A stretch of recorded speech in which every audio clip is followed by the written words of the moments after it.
उत्तर प्रदेश की सियासत के विशाल मंच पर जब भी ईमानदारी, अनुभव और अपराजेय संकल्प की बात होती है तो एक नाम सबसे ऊपर उभर कर आता है, सुरेश कुमार खन्ना। मैं सुरेश खन्ना ईश्वर की शपथ लेता हूँ कि मैं विधि द्वारा स्थापित लखनऊ के विधान भवन की ऊंची दीवारों से लेकर शाहजहांपुर की तंग गलियों तक उनकी शख्सियत का प्रभाव कुछ ऐसा है कि वक्त बदला, सरकारें बदली, विचारधाराओं के टकराव हुए, लेकिन सुरेश खन्ना की साख और उनकी कुर्सी कभी नहीं डिगी। पुनर्विनियोग वो मत खुला हुआ है, अब जब चाहे उसको बढ़ा सकते हैं, जब चाहे बढ़ा सकते हैं, किससे बात करें। कहानी एक ऐसे नेता की है जिसने राजनीति को व्यवसाय नहीं बल्कि मिशन माना। ये वृत्तांत है उस जन नायक का जिसने 37 वर्षों से हार का स्वाद नहीं चखा और जिसने उत्तर प्रदेश की अर्थव्यवस्था को एक नई दिशा देने के लिए अपना सर्वस्व न्यौछावर कर दिया। हमारी सरकार प्रदेश वासियों को एक सुरक्षित, स्वस्थ, सभ्य और खुशहाल समाज मुहैया कराने तथा प्रदेश में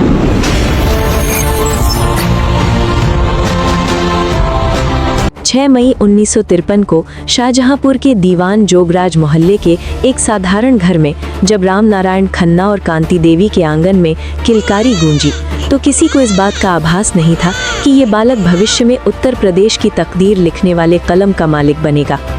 मध्यम वर्गीय संस्कारों में पले बढ़े सुरेश खन्ना ने बचपन से ही अपने पिता से ईमानदारी और माता से लोक कल्याण के संस्कार सीखे। उनकी प्रारंभिक शिक्षा शाहजहांपुर के स्थानीय विद्यालयों में हुई, जहां वे एक मेधावी छात्र के रूप में उभरे। इसके बाद वे शाहजहांपुर के प्रतिष्ठित गांधी फैज़-ए-आम यानी GF कॉलेज पहुंचे। यहां से स्नातक करने के दौरान ही उनके भीतर नेतृत्व के गुण दिखाई देने लगे थे, लेकिन उनकी बौद्धिक क्षमता को नया आयाम मिला लखनऊ विश्वविद्यालय में, जहां से उन्होंने LLB की डिग्री हासिल की। कानून की पढ़ाई ने उन्हें न केवल न्यायप्रिय बनाया बल्कि समाज के दबे कुचले लोगों की आवाज़ बनने की प्रेरणा भी दी।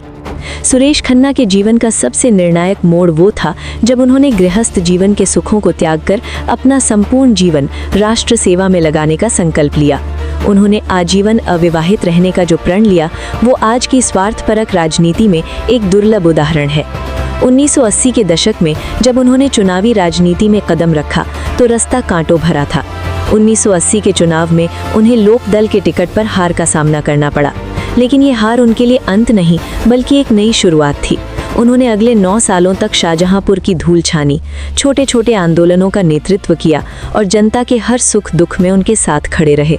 1989 में जब भारतीय जनता पार्टी ने उन पर दांव लगाया तो उन्होंने शाहजहांपुर की इस सीट को भाजपा का ऐसा अभेद्य दुर्ग बना दिया जिसे पिछले 37 सालों में कोई भेद नहीं पाया। 1989 से 2022 तक लगातार 9 बार जीत का कीर्तिमान स्थापित करना उनकी अटूट लोकप्रियता का प्रमाण है। सुरेश खन्ना केवल एक राजनेता नहीं बल्कि उत्तर प्रदेश की विधानसभा के सबसे बड़े संविधान विशेषज्ञ भी माने जाते हैं। उनके पास संसदीय नियमावली की ऐसी समझ है कि सदन में जब भी कोई गतिरोध पैदा होता है तो सत्ता पक्ष और विपक्ष दोनों उनकी ओर उम्मीद भरी नजरों से देखते हैं। योगी आदित्यनाथ की सरकार में उन्हें संकट मोचक कहा जाना अतिशयोक्ति नहीं है। जब 2017 में भाजपा सत्ता में आई तो सुरेश खन्ना को संसदीय कार्य और नगर विकास जैसे महत्वपूर्ण विभागों की जिम्मेदारी दी गई। उनकी प्रशासनिक कुशलता का ही परिणाम था कि उत्तर प्रदेश के शहरों में स्वच्छता और बुनियादी ढांचे में क्रांतिकारी बदलाव आए। इसके बाद 2019 में जब उन्हें वित्त मंत्रालय जैसी भारी भरकम जिम्मेदारी सौंपी गई तो उन्होंने अपनी दूरदर्शिता से राज्य की वित्तीय स्थिति को न केवल संभाला बल्कि उसे $1 ट्रिलियन इकोनॉमी की राह पर मजबूती से खड़ा कर दिया। फरवरी 2026 के इस ऐतिहासिक कालखंड में जब सुरेश खन्ना ने अपना रिकॉर्ड 10वां बजट पेश किया तो ये केवल आंकड़ों का खेल नहीं था। 9.12 लाख करोड़ रुपए से अधिक का ये बजट उत्तर प्रदेश के 25 करोड़ लोगों के सपनों का बजट है। एक वित्त मंत्री के रूप में उनकी सबसे बड़ी उपलब्धि ये रही है कि उन्होंने वित्तीय अनुशासन के साथ साथ विकास की गति को कभी धीमा नहीं होने दिया। कोरोना काल की वो भयावह त्रासदी भला कौन भूल सकता है। जब दुनिया भर की अर्थव्यवस्थाएं वेंटिलेटर पर थीं, तब सुरेश खन्ना ने उत्तर प्रदेश के खजाने को इस तरह प्रबंधित किया कि न तो स्वास्थ्य सेवाओं में पैसे की कमी आई और न ही राज्य के मेगा प्रोजेक्ट्स जैसे गंगा एक्सप्रेसवे और जेवर एयरपोर्ट का काम रुका। उन्होंने सुनिश्चित किया कि गरीब की थाली में राशन भी पहुंचे और सरकारी खजाने पर कर्ज का बोझ भी अनियंत्रित न हो। उनकी सादगी के किस्से लखनऊ के गलियारों में आज भी चर्चा का विषय रहते हैं। करोड़ों के बजट पर हस्ताक्षर करने वाले वित्त मंत्री आज भी शाहजहांपुर में अपने भाई के परिवार के साथ एक बेहद साधारण कमरे में रहते हैं। उनके पास न कोई लग्जरी गाड़ियों का काफिला है, न ही वीआईपी संस्कृति का अहंकार। वे आज भी सुबह उठकर हनुमान चालीसा का पाठ करते हैं और अपनी शक्ति का स्रोत उसी आध्यात्मिक चेतना को मानते हैं। उनका मानना है कि राजनीति सेवा का माध्यम है, शक्ति प्रदर्शन का नहीं।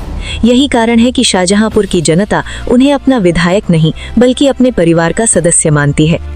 सुरेश खन्ना के राजनीतिक सफर का एक और महत्वपूर्ण पहलू उनकी बेदाग छवि है। करीब 40 दशकों के सार्वजनिक जीवन में उन पर भ्रष्टाचार का एक भी दाग न लगना आज के युग में किसी अजूबे से कम नहीं है। उन्होंने हमेशा जीरो टॉलरेंस की नीति पर काम किया, चाहे वो विभाग के अधिकारियों की जवाबदेही तय करना हो या सरकारी योजनाओं के क्रियान्वयन में पारदर्शिता लाना। उन्होंने कभी सिद्धांतों से समझौता नहीं किया। शाहजहांपुर के लिए उनका योगदान अतुलनीय है। उन्होंने अपने क्षेत्र को मेडिकल कॉलेज, नगर निगम और आधुनिक इंफ्रास्ट्रक्चर की ऐसी सौगातें दी हैं जिन्होंने इस शहर की सूरत और सीरत दोनों बदल दी है।